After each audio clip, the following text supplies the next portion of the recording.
Assalamualaikum warahmatullahi wabarakatuh. Perkenalkan, nama saya Alan Ramadan dengan NIM 12011174086. Saya Tiara Cinta Kipti dengan NIM 1201174012. Pada kesempatan kali ini kita akan membahas tentang occupational disease paparan klorin.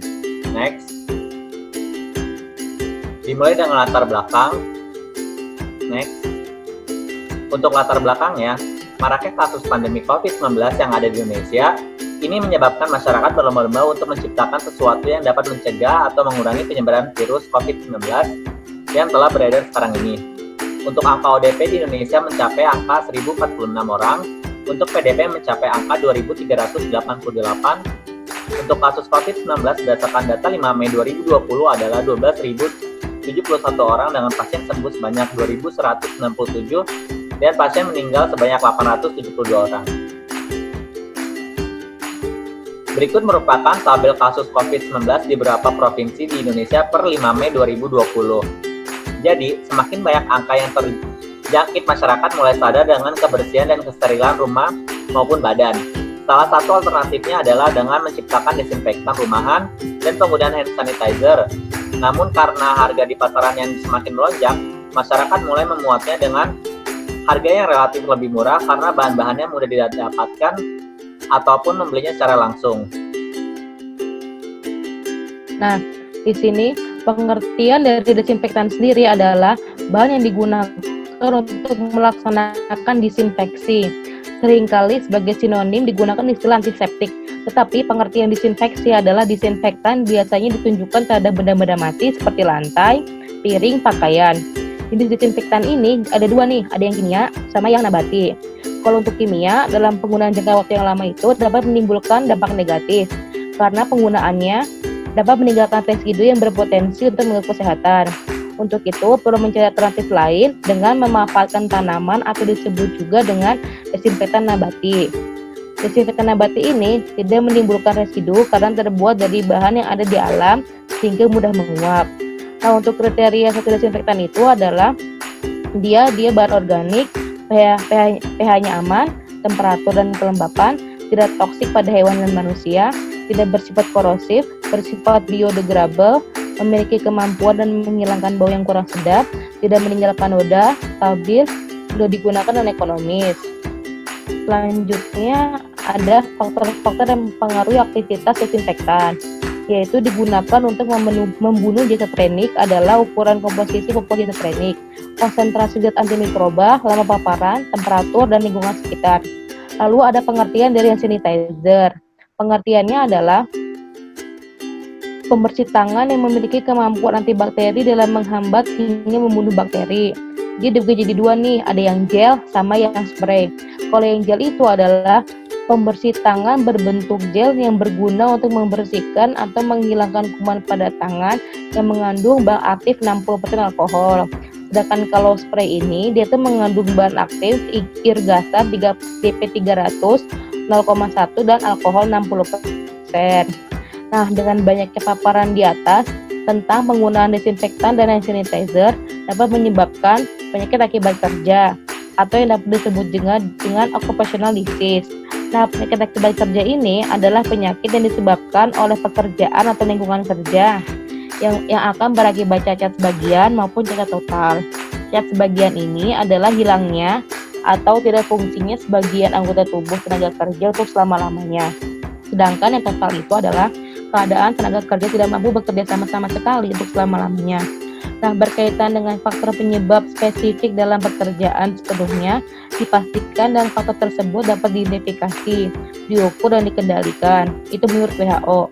Nah, misalnya itu adalah keracunan, TB, asbestosis, dan silikosis. Baik, selanjutnya masuk ke faktor-faktor yang dapat menjadi penyebab akibat kerja.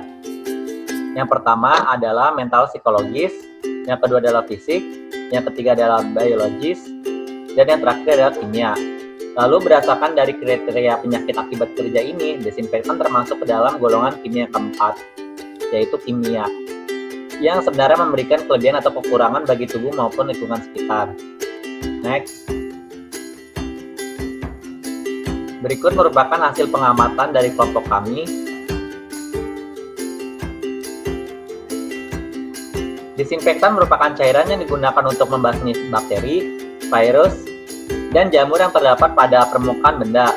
Umumnya desinfektan terbuat dari campuran alkohol dan klorin. Akan tetapi, banyak pula desinfektan yang ditambahkan dengan senyawa lain seperti hidrogen peroksida, iodin, fenol, dan amonium kuartener. Di samping itu, penyemprotan desinfektan juga tidak dapat membunuh virus yang ada di dalam tubuh. Inhalasi gas klorin atau Cl2 dan klorin dioksida ClO2 dapat mengakibatkan iritasi parah pada saluran pernafasan. Keefektivitas prosedur pembersihan dan desinfeksi diperiksa dengan melakukan monitor secara mikrobiologi terhadap produk makanan dan permukaan yang kontak dengan makanan. Klorin akan membentuk asam hipoklorat atau HOCl pada larutan. Pembentukan HOCl tergantung pada pH. Pada pH antara 4 sampai 5. Pembentukan HOCl akan terjadi secara optimal, lalu natrium dan kalsium hipoklorit akan meningkatkan pH larutan. Dengan naiknya pH, efektivitas desinfektan ini akan jauh berkurang karena kadar HOCl akan berkurang. Selain itu juga ada dampak bagi penggunaan hand sanitizer secara berlebihan, yaitu yang pertama adalah keracunan alkohol, yang kedua adalah resistensi antibiotik, yang ketiga adalah gangguan hormon, yang keempat adalah melemahnya sistem imun, dan yang terakhir adalah membuat kulit iritasi. Nah, lalu bagaimana cara penggunaan desinfektan yang baik? Desinfektan tetap dapat mencegah penyebaran virus corona dengan efektif apabila digunakan secara tepat, dengan menyemprotkannya pada permukaan benda bukan ke tubuh secara langsung. Kita bisa menggunakan desinfektan untuk membersihkan permukaan benda yang sering disentuh seperti gagang pintu, telepon genggam, meja, remote TV, ataupun keran wastafel. Sewaktu membersihkan rumah atau melakukan desinfeksi pada benda-benda, jangan lupa untuk menggunakan sarung tangan untuk melindungi kulit dari paparan bahan kimia. Pastikan juga cara penggunaan cairan desinfektan ini sesuai dengan petunjuk yang direkomendasikan pada label kemasan ya. Nah terus, jangan lupa juga untuk membersihkan badan dari kemungkinan paparan virus corona. Nah, cara yang paling efektif adalah dengan tetap mencuci tangan secara rutin dan mandi 2 kali sehari atau segera setelah berpergian dari luar rumah. Penggunaan secara bijak terhadap pemakaian desinfektan dan sanitizer sangat dianjurkan karena cairan tersebut merupakan cairan yang berbahaya yang dapat menyebabkan penyakit jika digunakan secara berlebihan dan tanpa aturan.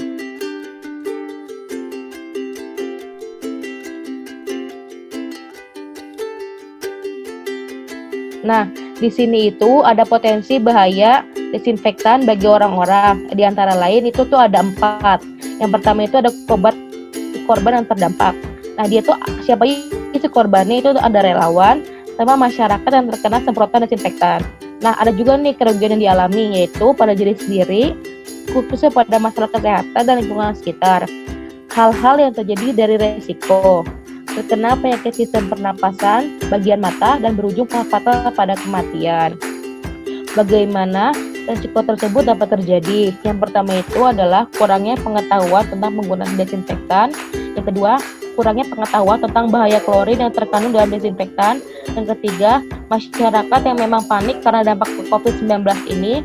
Yang terakhir adalah informasi yang diterima mentah-mentah tanpa tahu kebenarannya. Selanjutnya adalah cara penanggulangan penyakit akibat kerja. Yang pertama adalah melakukan sosialisasi terhadap masyarakat berupa iklan. Selanjutnya, memberikan APD kepada petugas atau relawan yang berada di garda terdepan. Selanjutnya adalah penggunaan desinfektan tidak boleh digunakan setiap hari.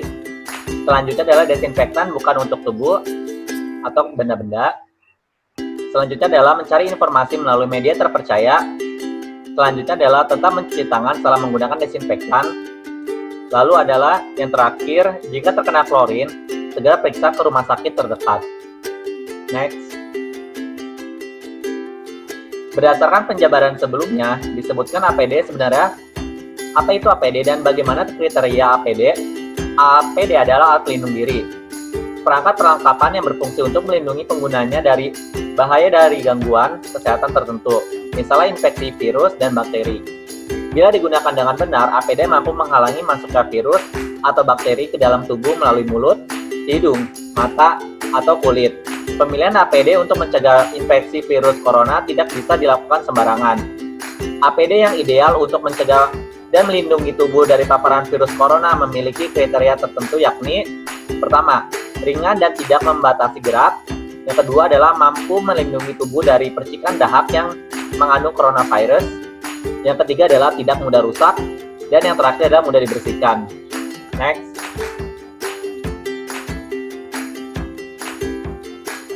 Nah, berikut adalah beberapa jenis APD yang umumnya digunakan para tenaga medis dalam menangani ODP atau PDP dan suspek. Yang pertama itu ada masker medis, yang kedua ada kacamata pelindung, ada sarung tangan, ada hazmat, sepatu medis, dan pelindung area kepala. Yang terakhir adalah kesimpulan dan saran. Untuk kesimpulannya adalah yang pertama, angka ODP di Indonesia sendiri mencapai 1.046 orang, untuk PDP mencapai angka 2.388, dan kasus positif berdasarkan tanggal 5 Mei 2020 adalah 12.071 orang, dengan pasien sembuh sebanyak 2.197 dan pasien meninggal sebanyak 872 orang. Yang kedua, salah satu alternatifnya adalah dengan menciptakan desinfektan rumahan dan penggunaan sanitizer. Namun, karena harga di pasaran semakin melonjak, masyarakat mulai membuatnya dengan harga yang relatif lebih murah. Yang ketiga, berdasarkan dari kriteria penyakit akibat kerja, desinfektan ini termasuk dalam golongan kimia. Yang keempat, terdapat kekurangan maupun kelebihan untuk desinfektan dan sanitizer. Yang kelima, dampak-dampak yang terjadi akibat terlalu sering menggunakan sanitizer dan desinfektan diantaranya adalah infeksi selaput mata yang dapat menyebabkan kebutaan, rasa kering di tangan karena menggunakan alkohol, sesak nafas, ruam-ruam medan yang terparah dapat menyebabkan kematian. Dan di sini juga WHO tidak menyarankan penggunaan alkohol dan klorin ke seluruh tubuh karena dapat membahayakan pakaian dan membran mukosa tertubuh seperti mata, mulut, menularkan virus melalui percikan air liur ketika ia batuk, bersin atau berbicara. Inhalasi gas klorin dan klorin dioksida dapat mengakibatkan iritasi parah pada saluran pernafasan. Lalu, manfaat untuk hand sanitizer adalah untuk menghilangkan bakteri dan kuman dan virus. Bakteri yang diketahui dapat terbunuh oleh alkohol adalah tuberkulosis, bakteri penyebab influenza, dan bakteri yang sering menyebabkan demam. Terus ada penggunaan secara bijak terhadap pemakaian desinfektan dan hand sanitizer sangat dianjurkan karena cairan tersebut merupakan cairan yang berbahaya yang dapat menyebabkan penyakit jika digunakan secara berlebihan tanpa aturan. Terdapat langkah-langkah yang dianjurkan untuk menanggulangi akibat dari bahaya klorin yang ada di desinfektan. Salah satunya adalah dengan pemberian APD kepada relawan dan tenaga medis yang bertugas. Selalu waspada, menjaga kebersihan, dan adalah salah satu cara untuk menahan penularan virus corona.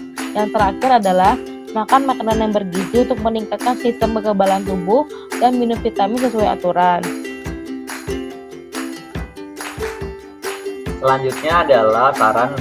Saran dari kelompok kita adalah sebagai mahasiswa yang mempelajari mata kuliah kesehatan dan kesehatan kerja atau K3, pengamatan terkait wabah virus COVID-19 ini sangat berkaitan, khususnya bagi relawan dan pekerja rumah sakit.